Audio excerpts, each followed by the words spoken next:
तो यहां आपसे प्रार्थना की जाती है, जब तक सत्संग चले आप सब चिंताएं और इधर उधर की गल्ला बातें छोड़ के ध्यान से सत्संग सुनो। चाहे कोई रोगी है, चाहे कोई संकट है किसी प्रकार का, आप एकाग्रचित्त होकर सत्संग सुनोगे तो राहत मिलेगी और ये ज्ञान ग्रहण होगा। मात पिता मिल जावेंगे 184 मोह, ये सतगुरु सेवा और बंदगी भाई फेर मिलन की ना। आज हम माता पिता हमारे, ठीक है, हम अपनी भक्ति आशीर्वाद उनको प्रार्थना करें भगवान से, हे परमात्मा इनको ऐसे कर दो, वैसे कर दो, स्वस्थ कर दो। ये हम पहले तो कहा करते थे कि भगवान इनको स्वस्थ कर दो, और आप जी की भक्ति से वो स्वस्थ अवश्य हो जाएंगे, लेकिन आपकी कमाई का बहुत अंश, बहुत ज्यादा भाग समाप्त हो जाएगा। फिर हमारे अंदर ये आता है, क्योंकि हम बालक हैं इसीलिए काल के जाल से नहीं निकल पाते। फिर कई कहते हैं भी माता पिता के लिए क्या हम इतना नहीं कर सकते जिन्होंने हमारे लिए इतना किया, पाले पोसे, क्या हम उनके लिए दुआ नहीं कर सकते? अब ये तो बालका वाली बातें हैं जो ये दास आपको समझाना चाहते हैं कि ये माता पिता तो बहुत मिल जाएंगे। गधे बनोगे वहां माता पिता, कुत्ते की योनि में जावांगे वहां माता पिता, बैल गाय बनेंगे वहां माता पिता। अब भक्ति नहीं मिलेगी फिर वहां पर। वो पिताजी भी कि तक गधा बनेगा और आप भी गेला वहीं पर गधे बने पाओगे। वो उसकी गर्दन पकड़ेगा और वो उसकी गर्दन पकड़ेगा, फिर कोयसे के सूत में नहीं आवेगी।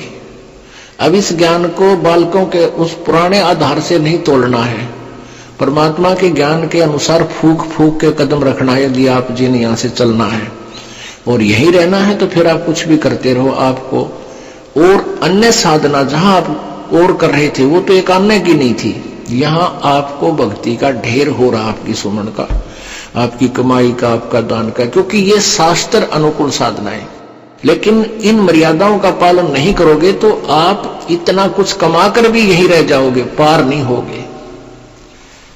कई बोली आत्माएं कहती हैं हम क्या अपने माता पिता के श्राद्ध भी नहीं निकाल सकते, उन्होंने हमारे लिए इतना कुछ किया। उनके लिए आप इतना कर सकते हो, अपनी दुआ ना समाप्त करके, आपके माता पिता बीमार हैं, अस्वस्थ हैं, उनको दुआ ना करके केवल उनके लिए कोई ऐसा धार्मिक अनुष्ठान उनके निमित्त आप करा सकते हो, या अखंड पाठ करवा सकते हो, उससे भी उनको बहुत राहत मिल सकती है। लेकिन अपनी दुआएं नहीं किसी को देनी चाहिए, बद दुआ भी नहीं देनी चाहिए, वो भी हमारे ऊपर भार बनता है, हमारी कमाई नष्ट होती है। और शुभ कामनाएं भी नहीं देनी चाहिए, वो भी हमारे ऊपर भार, हमारी कमाई नष्ट होती है। हाँ, उनको ज्ञान दे, आपके निकटतम जैसे भाई है अपनी बहन के निमित्त, माता के निमित्त और अपनी पत्नी के निमित्त, बच्चों के निमित्त जो नहीं मार्ग पर लग पा रहे उनके निमित्त को पाठ करा सकते हो, उससे उनको शुभ संस्कार मिलेंगे, पुण्य मिलेगा और उनसे धीरे धीरे हो सकता है उनका माइंड भी परिवर्तित हो जाए और वो भी फिर मार्ग पर लग सकते हैं। नहीं तो उनको उसका सहारा अवश्य मिलेगा। तो इसका ये विकल्प है। तो पुण्यात्माओं, परमात्मा बताते हैं एक लेवा एक देवा दूतम और कोई किसी का पिता नहीं पूतम। ये ऋण संबंध जुड़ा एक ठाठा, अंत समय सब 12 बाटा।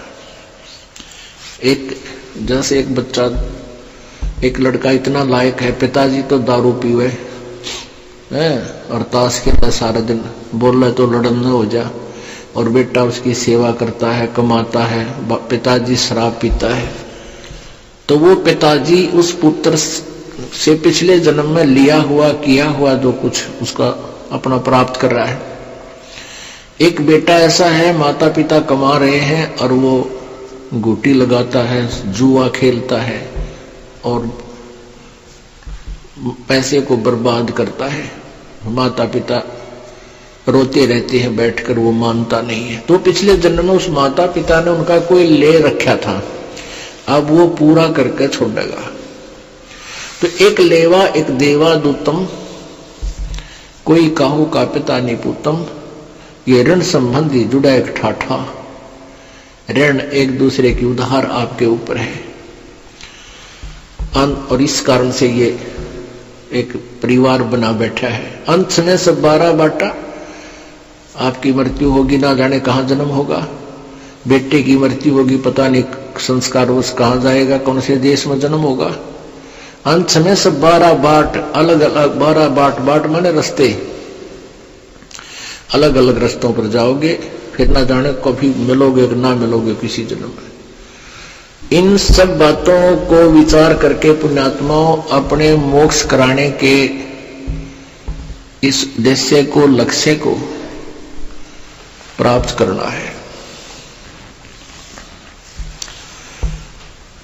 आज जो ये समागम चल रहा है 3 दिन का, इसका वैसे तो हम महीने में 2 बार करते ही हैं, 3-3 दिन का। इसका एक विशेष उपलक्ष्य है कि इस दास को फाल्गुन की अमावस्या वाले दिन उपदेश प्राप्त हुआ था, गुरु जी से नाम मिला था। परमात्मा कहते हैं, जा दिन सतगुरु भेटियो वो दिन लेखे जान, बाकी समय गंवा दिया बिना गुरु के नाम। परमात्मा बताते हैं कि जिस दिन आप जी को पूर्ण संत से उपदेश प्राप्त हुआ, आपका वो जन्म दिन है, वो आपका हैप्पी बर्थडे है। बाकी जो हम पहले लोकवेद के आधार से बर्थडे मनाया करते थे, वो हमने अब नहीं मनाना। उसको हम खुद हैप्पी बर्थडे मानना है तो बड़ा दुख था हमारे ऊपर, कैर टूटा, जन्म हुआ, ना जाने कितने कष्ट जीवन पर आवेंगे, कोई बच्चा हो गया तो मर जाएगा, कोई बचेगा ना बचे, कोई बीमारियां, 100 प्रकार की समस्याएं, दिन रात धक्के खाने। वो कौन सा जन्म था, वो कौन सा हैप्पी बर्थडे था, वो तो ब्रांड मार्टी डे था, और उस नाम हैप्पी बर्थडे मनाया करते। अब जिस दिन आप जी को उपदेश मिला वो नोट कर ले, आपका वो हैप्पी बर्थडे है। और 100 याद रखे भगवान कैसे प्राप्त हुआ वो दिन, जिस दिन आपकी शरण मिली मालिक। तो आज वो ये दिन जो है अमावस्या वाला, फाल्गुन की अमावस्या वाला दिन, ये वो हैप्पी डे है जो जिस दिन इस दास का उद्धार हुआ।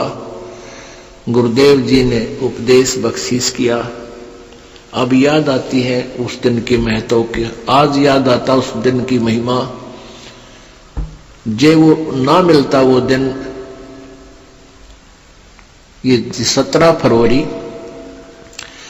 फाल्गुन अमावस्या सन 1988 को इस दास को उपदेश